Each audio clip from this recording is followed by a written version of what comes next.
If we look at the grip and how much it feels quite a big change, we'll zoom in now and zoom in now, okay? So at least now we can start seeing a bit of logo. We can see that little triangle bit there on the sort of there where your left hand would go. Hasn't moved that much, I mean, you think that sort of... I wouldn't say go massively more because, I mean, at the moment now you're kind of squaring the club face up sufficiently.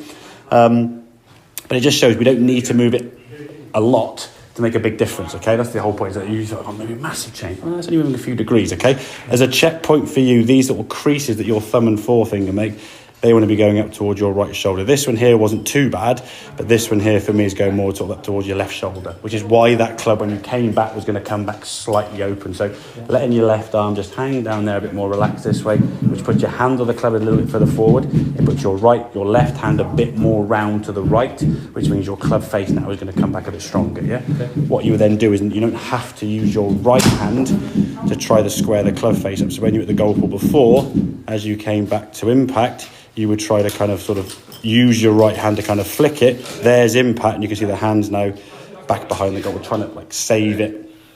What you'd eventually do with a bit of practice is getting the sensation when you come back to impact here now that your hands are going to be slightly more in front or on top of the golf ball.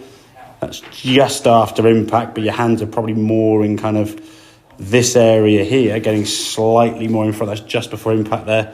And after, so a split second, but the feeling of that, swishing that club, getting the wrist set, that's what's creating speed. You hold that speed. You want to release that speed. Like I said, the throwing of the ball kind of analogy sort of rang true, and you're okay, I can feel that.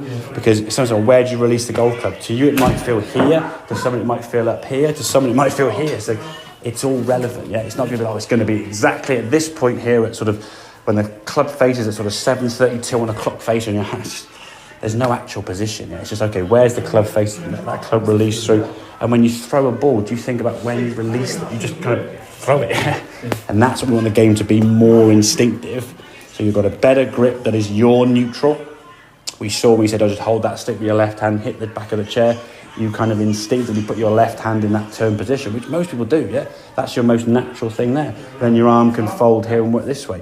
Putting your hand like that would be like, well, where does my arm go now? I can't bend that way. So now then you get this sort of chicken wing kind of effect, yeah?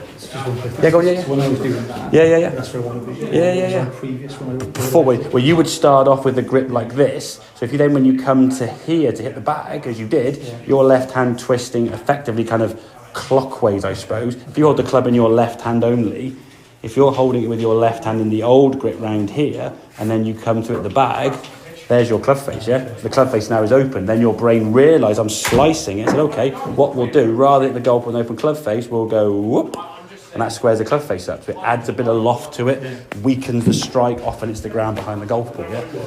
Just getting that angle for a bit longer, holding it there and releasing it, but you can't do that while the club face is in a grip position on that left hand where it was. Because if you held onto the angle, you just go over there somewhere, and you're not going to let yourself do that. You'll then try and flick it or scoop it. So, okay, can I come with the driver just finish off with?